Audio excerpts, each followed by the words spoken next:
जिन श्रमिकों के पास श्रमिक कार्ड या लेबर कार्ड है, उनकी पुत्री की शादी होने पर सरकार द्वारा 55,000 रुपये की आर्थिक सहायता दी जाती है। तो आज की इस वीडियो में हम आपको कन्या विवाह सहायता योजना का ऑनलाइन आवेदन कैसे करना है, इसके लिए क्या क्या पात्रता होनी चाहिए, इसमें कौन कौन से डॉक्यूमेंट लगेंगे, इसकी संपूर्ण जानकारी बताने वाले हैं। इस योजना का लाभ लेने के लिए आपके पास श्रमिक कार्ड होना चाहिए, जो शादी की डेट से 1 वर्ष पुराना होना चाहिए। विवाह के समय पुत्री की आयु 18 वर्ष या उससे अधिक तथा वर की आयु 21 वर्ष या उससे अधिक होनी चाहिए। कन्या विवाह सहायता योजना में डॉक्यूमेंट की बात करें तो श्रमिक के पास आधार कार्ड, उसकी बैंक की पासबुक, वर तथा पुत्री का आधार कार्ड होना चाहिए। पुत्री तथा वर की एज प्रूफ के लिए हाई स्कूल की मार्कशीट की आवश्यकता होगी। अगर मार्कशीट नहीं है तो उनका जन्म प्रमाण पत्र होना चाहिए। इसके साथ ही श्रमिक का राशन कार्ड होना चाहिए, जिसमें पुत्री का नाम तथा डेट ऑफ बर्थ जैसी उसके आधार कार्ड में है वैसी सेम होनी चाहिए। अगर राशन कार्ड नहीं है तो परिवार रजिस्टर की नकल होनी चाहिए और वर तथा वधू दोनों साइड के शादी के कार्ड की आवश्यकता होगी, जो ग्राम प्रधान या सभासद द्वारा प्रमाणित होने चाहिए। अगर आपके पास भी ये सभी डॉक्यूमेंट हैं तो आप कन्या विवाह सहायता योजना के लिए आवेदन कर सकते हैं और 55,000 रुपये की आर्थिक सहायता का लाभ ले सकते हैं। दोस्तों, अगर आपने अभी तक हमारे YouTube चैनल को सब्सक्राइब नहीं किया है तो हमारे चैनल को सब्सक्राइब करें, वीडियो को लाइक तथा शेयर करें।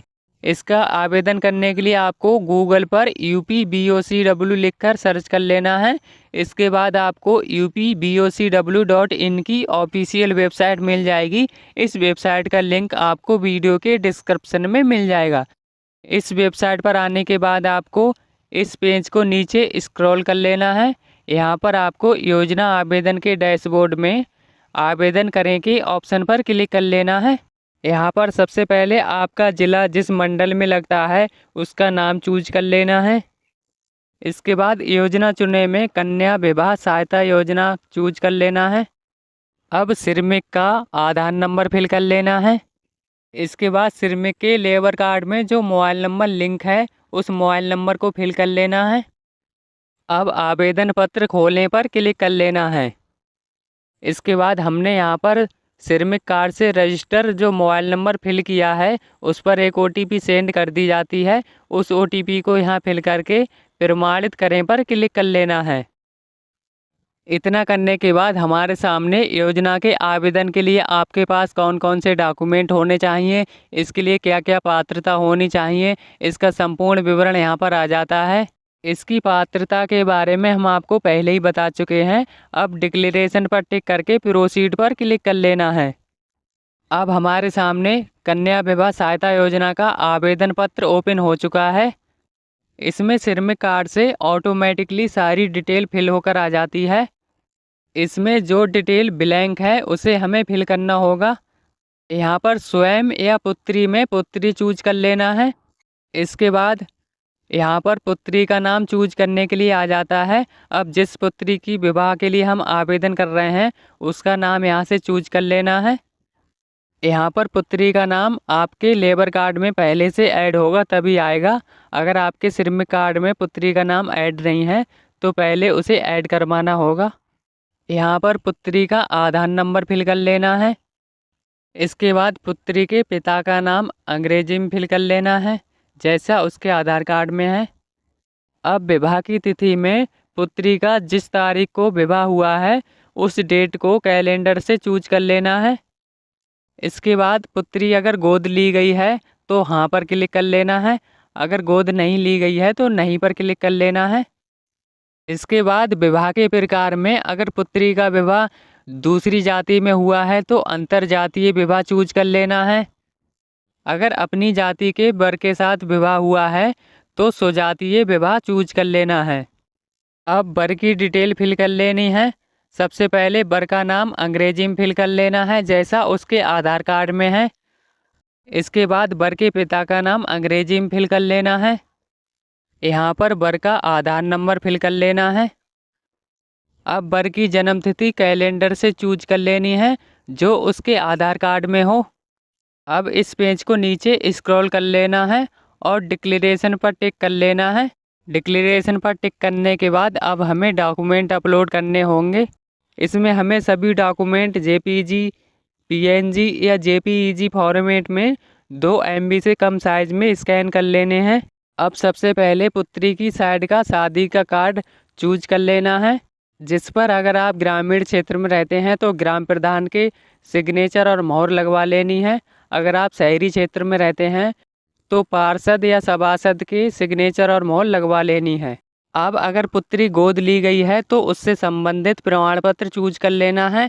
अगर गोद नहीं ली गई है तो इसे ऐसे ही छोड़ देना है। इसके बाद सिरमिक की परिवार रजिस्टर की नकल या राशन कार्ड को चूज कर लेना है। अब वर तथा वधू का विवाह का फोटो चूज कर लेना है। अब पिछले 12 महीनों में 90 दिन का कार्य करने का नियोजन प्रमाण पत्र देना होगा। ये नियोजन प्रमाण पत्र आपको कैसे बनवाना है चलिए दिखा देते हैं। आपको इस प्रकार के कर्मकार प्रमाण पत्र को फिल कर लेना है। अगर आपने मनरेगा में पिछले 12 महीनों में 90 दिन कार्य किया है तब आप इस प्रमाण पत्र की जगह मनरेगा का स्टेटस दे सकते हैं। इसमें सबसे पहले सिरमिक तथा उसके पिता का नाम लिख लेना है। इसके बाद उसके गांव, पोस्ट, ब्लॉक, तहसील और ज़िले का नाम लिख लेना है। इसके बाद सेवा योजक का नाम व पता में आपने जिसके यहाँ पर मजदूरी का कार्य किया है उसका नाम, उसके पिता का नाम, उसका एड्रेस फिल कर लेना है और आपने जिस प्रकार का कार्य किया है उसे लिख लेना है। इसके बाद कार्य प्रारंभ करने का दिनांक में आपने जिस तारीख से कार्य को प्रारंभ किया है उस तारीख को फिल कर लेना है। अब कार्य समाप्त होने की दिनांक में आपने जिस दिन कार्य समाप्त किया है उस तारीख को फिल कर लेना है। अब कुल दिनों में आपने इस व्यक्ति के यहाँ जितने दिन कार्य किया है उसकी संख्या लिख लेनी है। इसके बाद हस्ताक्षर सेवा योजक में आपने जिसके यहाँ पर कार्य किया है उसके सिग्नेचर करवा लेने हैं और उसका मोबाइल नंबर फिल कर लेना है। इसी प्रकार आपने अन्य किसी व्यक्ति या ठेकेदार के पास कार्य किया है तो उसकी डिटेल भी इसी प्रकार से लिख लेनी है। यहाँ पर पिछले 12 महीनों में टोटल 90 दिन से अधिक का कार्य होना चाहिए। अब परिवार के विवरण में सिरमिक के परिवार के सदस्यों का नाम, उनका जेंडर, आयु तथा सदस्य का सिरमिक से संबंध लिख लेना है। इसके बाद हस्ताक्षर निर्माण सिरमिक में सिरमिक के सिग्नेचर या अंगूठा लगवा लेना है। अब इस नियोजन प्रमाण पत्र को स्कैन कर लेना है। इस प्रमाण पत्र को डाउनलोड करने का लिंक आपको वीडियो के डिस्क्रिप्शन में मिल जाएगा, जहां से आप इसे डाउनलोड कर सकते हैं। अब स्कैन किए गए नियोजन प्रमाण पत्र को फाइल से चूज कर लेना है। अब हमें इसी योजना के समान अन्य किसी योजना का लाभ प्राप्त न करने का स्वप्रमाणित घोषणा पत्र अपलोड करना होगा। ये प्रमाण पत्र आपको कैसे बनाना है चलिए दिखा देते हैं। आपको समान योजना का हित लाभ न प्राप्त करने का इस प्रकार का स्वप्रमाणित घोषणा पत्र फिल कर लेना है। इसमें सबसे पहले सिरमिक तथा उसके पिता का नाम फिल कर लेना है। इसके बाद उसका एड्रेस फिल कर लेना है। यहाँ पर सिरमिक कार्ड की पंजीकरण संख्या फिल कर लेनी है। इसके बाद सिरमिक कार्ड की पंजीकरण तिथि लिख लेनी है। ये तिथि सिरमिक कार्ड पर लिखी होगी। इसके बाद सिरमिक कार्ड जितनी तारीख तक रिन्यू है उस तारीख को लिख लेना है। यहाँ पर पुत्री की शादी जिस तारीख को हुई है उस डेट को लिख लेना है।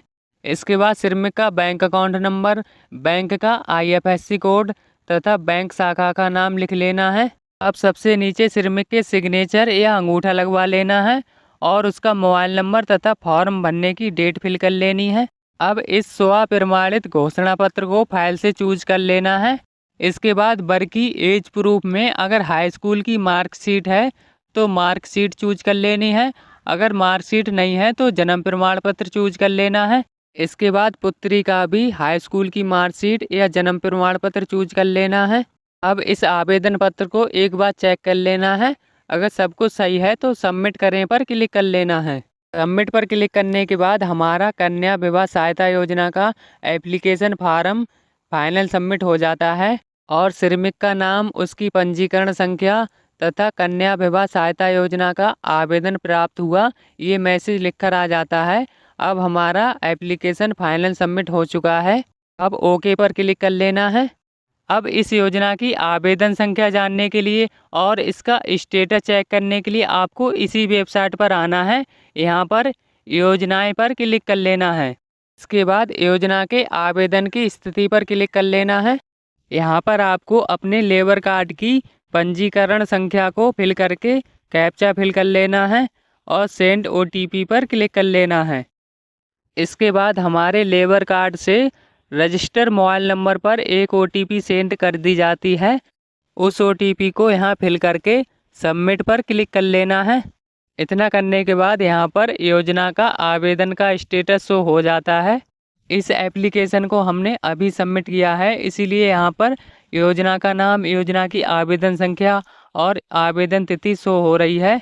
जैसे जैसे इस एप्लीकेशन का प्रोसेस आगे बढ़ेगा तो यहाँ पर भुगतान होने तक की सारी डिटेल शो होगी। अब हमें इस स्टेटस का एक प्रिंट निकाल लेना है। अभी आपको वर तथा वधू दोनों तरफ के ग्राम प्रधान या सभासद द्वारा प्रमाणित इस प्रकार के प्रमाण पत्र की आवश्यकता होगी। इस प्रमाण पत्र को फिल करके ऊपर वाली साइड में पुत्री की तरफ के ग्राम प्रधान या सभासद के सिग्नेचर और मोहर लगवा लेनी है और नीचे वाली साइड में वर पक्ष की तरफ से ग्राम प्रधान या सभासद के सिग्नेचर और मोहर लगवा लेनी है। अब आपको योजना के आवेदन के स्टेटस के साथ में इस प्रमाण पत्र को वर तथा वधू दोनों पक्ष का ग्राम प्रधान या सभासद द्वारा प्रमाणित शादी के कार्ड, विवाह का फोटो तथा श्रमिक की बैंक की पासबुक की फोटो कॉपी तथा इसमें जितने भी डॉक्यूमेंट लगे हैं इन सभी की फोटो कॉपी को अटैच कर लेना है। इसके बाद इन सभी डॉक्यूमेंट को अपने ज़िले के श्रम विभाग कार्यालय में जमा कर देना है। कुछ समय बाद श्रम विभाग द्वारा आपके एप्लीकेशन का सत्यापन होने के बाद पात्र पाए जाने पर इस योजना का पैसा DBT के माध्यम से आपके बैंक अकाउंट में ट्रांसफ़र कर दिया जाएगा। इस प्रकार आप बहुत ही आसानी से कन्या विवाह सहायता योजना का आवेदन कर सकते हैं। दोस्तों, इस वीडियो को बनाने के लिए हमने काफ़ी मेहनत करके इसके एक एक पॉइंट को बहुत ही अच्छे से समझाने का प्रयास किया है। अगर आपको ये वीडियो पसंद आई हो तो वीडियो को लाइक, शेयर और चैनल को सब्सक्राइब ज़रूर करें।